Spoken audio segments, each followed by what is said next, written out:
बिस्मिल्लाहिर्रहमानिर्रहीम। अस्सलाम वालेकुम। कैसे हो प्यारे बच्चों? उम्मीद करती हूँ खैरियत से होगे। नर्तबान उर्दू 7वीं जमात की सफ़ा नंबर 39, 40 से एक कम। आज फिर से मुरक्कब अल्फाज के साथ हाजिर हूँ। वीडियो एंड तक देखना। बहुत मज़े का सबक है, दिलचस्प सबक है। नए नए अल्फाज सीखने को मिलेंगे और उनको जुमलों में किस तरह से इस्तेमाल किया जा सकता है वो भी हम आज इंशाल्लाह सीखेंगे। तो सबसे पहले मेरे साथ आप यहाँ पर मुरक्कब अल्फाज बना लीजिए, उसके बाद फिर हम इनके जुमले बनाएंगे। तो पहला लफ्ज़ हमारे पास दिया गया है जोड़।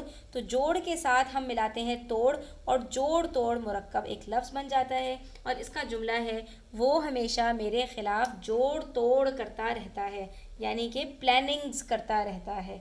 ठीक है। धींगा, धींगा का जो मुरक्कब लफ्ज़ है वो होता है, शायद आपने ये पहले सुना हुआ हो, ये होता है धींगा मुश्ती। धींगा मुश्ती का क्या मतलब होता है? धींगा मुश्ती का मतलब होता है कि बेफ़ायदा बहस और तकरार करना, यानी जिसका कोई फ़ायदा नहीं हो, सिर्फ बहस करते रहना, बेमकसद झगड़ा करना, वो लड़ाई करना जिसका कोई नतीजा ना निकले। ठीक है। तो बग़ैर समझ बूझ के जो लड़ाई की जाती है ना, बस बिला वजह लड़ना, तो वो आपका धींगा मुश्ती कहलाता है, यानी कि बिला वजह बेमकसद फजूल में जो है वो लड़ाई झगड़ा करना। अगला लफ्ज़ है हमारे पास मार। तो इसका मुरक्कब लफ्ज़ बन सकता है मार धाड़। ठीक है। और उसके बाद है तोड़। सारे अल्फाज इसी तरह से हैं, जोड़ तोड़ धींगा मुश्ती लड़ाई झगड़ा, सब झगड़ा लड़ाई झगड़े के ही माना में आते हैं। तोड़ मरोड़। उसके बाद है टाल मटोल। टाल मटोल यानी किसी चीज़ को टालते रहना। सही है। जिसके लिए अंग्रेज़ी में भी हम एक लफ्ज़ इस्तेमाल करते हैं, प्रोक्रेस्टिनेट करना। अच्छा अच्छा, अगला लफ्ज़ है हमारे पास ज़ोर। तो ज़ोर का बनता है ज़ोरदार। उसके बाद है झटपट फटाफट, लोट पोट। चलिए अब इसके जुमले बनाते हैं।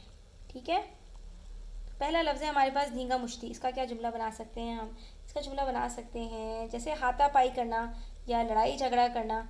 तो इसका हम जुमला बना सकते हैं, साद और जैद धींगा मुश्ती में माहिर हैं।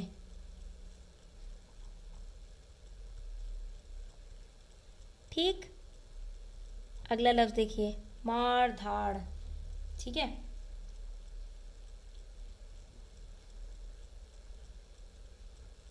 सारा को मार धाड़ वाली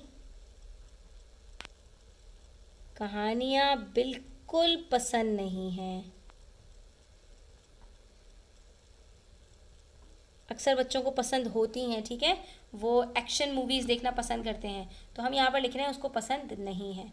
अगला लफ्ज़ है हमारे पास तोड़ मरोड़। तोड़ मरोड़ का मतलब होता है असली हालत में किसी चीज़ को बरकरार ना रखना। इसका बड़ा अच्छा से हम जुमला बनाएंगे बच्चों। हदीस को तोड़ मरोड़ कर अपना माना पहना कर बयान करना। तो हम यहाँ पर लिखते हैं हदीस को तोड़ मरोड़ कर बयान करना बातिल है, यानी अपने मकसद के लिए इस्तेमाल करना और उसके माना को, जो उसका मफहूम था, उसको जो सहाबा कराम का जो फ़हम था उससे हटकर उसको बयान करना, तो ये तोड़ मरोड़ कहलाता है। ठीक है।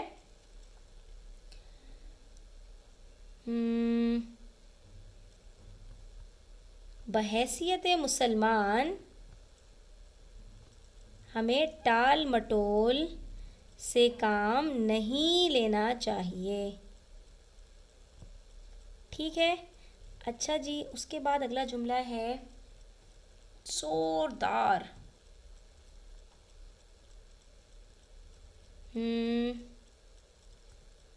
मुन्ने, मुन्ने ने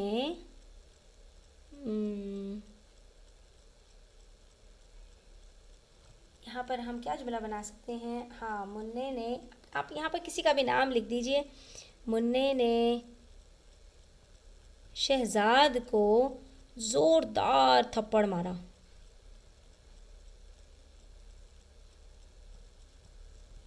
झटपट। इसका जुमला तो मैं आपको बिल्कुल सच सच बता रही हूँ। अम्मी जान को हर काम झटपट करने की आदत है, फ़ौरन फ़ौरन।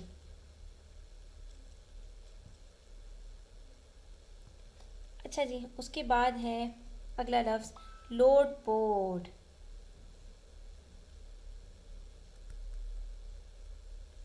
भैया हंस हंस कर बिस्तर पर लोड पोड हो गए। ठीक है बच्चों, तो ये हमारे जुमले भी यहाँ पर मुकम्मल हो गए। ठीक है, अच्छा जी।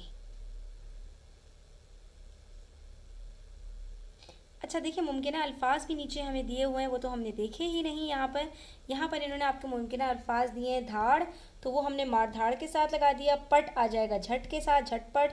तोड़ के साथ इन्होंने मरोड़ नहीं तोड़ फोड़ कर दिया, तो आप तोड़ फोड़ भी कर दें कि हुकूमत के कहने पर तोड़ फोड़ जारी है। ठीक है, अच्छा धींगा मुश्ती तो सही है हमारा। और पोट पोट हमने लगाया है लोट पोट। और अच्छा उसके बाद खसूट, खसूट इन्होंने मार खसूट शायद इस्तेमाल किया होगा, तो नहीं, मार के साथ तो धाड़ है। ये किसके साथ आ सकता है? टाल मटोल का लफ्ज़ तो इन्होंने इस्तेमाल नहीं किया, तो टाल के साथ तो मटोल ही आना चाहिए। और लूट खसूट आ सकता है, हाँ लूट खसूट आ सकता है। और इसके बाद फिर हमारे पास आ सकता है शोर, शोर किसके साथ आ सकता है? तो ज़ोरो शोर आ सकता है, ज़ोरो शोर। ठीक है, तो अब आपकी मर्ज़ी है, आप इन अल्फाज को इस्तेमाल करके अपना जो है वो मुरक्कब अल्फाज बनाना चाहते हैं या आप अपनी मर्ज़ी से बनाना चाहते हैं, इसमें कोई हरज वाली बात नहीं है। अगला जो हमारा जो अगली मश्क है वो है जुमले दिए हुए हैं और हमने इनमें से मुरक्कब अल्फाज तलाश करके बस यहाँ लिख देने हैं। गर्मी में उसका घर आतिश खाना, आतिश खाना का मतलब आतिश कहते हैं आग को, आतिश खाना का मतलब यानी बहुत ज़्यादा गर्म।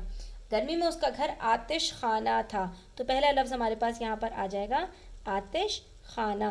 आनन फानन, वो अस्पताल पहुँच गया फ़ौरन, आनन फानन। ठीक है, आनन फानन दो लफ्ज़ मिलकर एक मुरक्कब लफ्ज़ बन रहे हैं। वो लड़ झगड़ कर अपना हक ले लेता था, लड़ झगड़। ठीक है, तो ये भी हो गया मुकम्मल। उसके बाद गलत सलत काम करने से बेहतर है ना करो, गलत सलत। ठीक है, अच्छा अपनी बात को ज़रा खूबसूरत अंदाज में पेश करने के लिए हम मुरक्कब अल्फाज का इस्तेमाल करते हैं, इस चीज़ को आप ध्यान में रखिए। दरअसल वो बहुत ज़हीन तालिब इल्म है, तो तालिब अलग है, इल्म अलग है। तालिब क्या ना, तलब करने वाला। ठीक है, इल्म का तलब करने वाला, तो जो शागिर्द होता है उसके लिए हम तालिब इल्म का लफ्ज़ इस्तेमाल करते हैं और ये एक मुरक्कब लफ्ज़ है। ठीक है, अब आप चाहें तो उसको अलग अलग करके भी लिख सकते हैं, मैं इसको अलग अलग करके लिख रही हूँ यहाँ पर, आप चाहें तो मिलाकर भी लिख सकते हैं जैसे कि यहाँ पर ये लिखा हुआ है। तो आज का हमारा सबक यहीं पर मुकम्मल होता है बच्चों। उम्मीद करती हूँ आपको अच्छा लगा होगा, समझ आया होगा, और अगर कोई मुश्किल है तो आप जो है वो पूछ सकते हैं। और अच्छा सा कमेंट कीजिए, वीडियो अच्छी लगी हो तो लाइक कीजिए, अपने दोस्तों के साथ शेयर कीजिए, चैनल पर नए हैं तो सब्सक्राइब करते जाइए। अपना ख्याल रखिए, अल्लाह हाफ़िज़।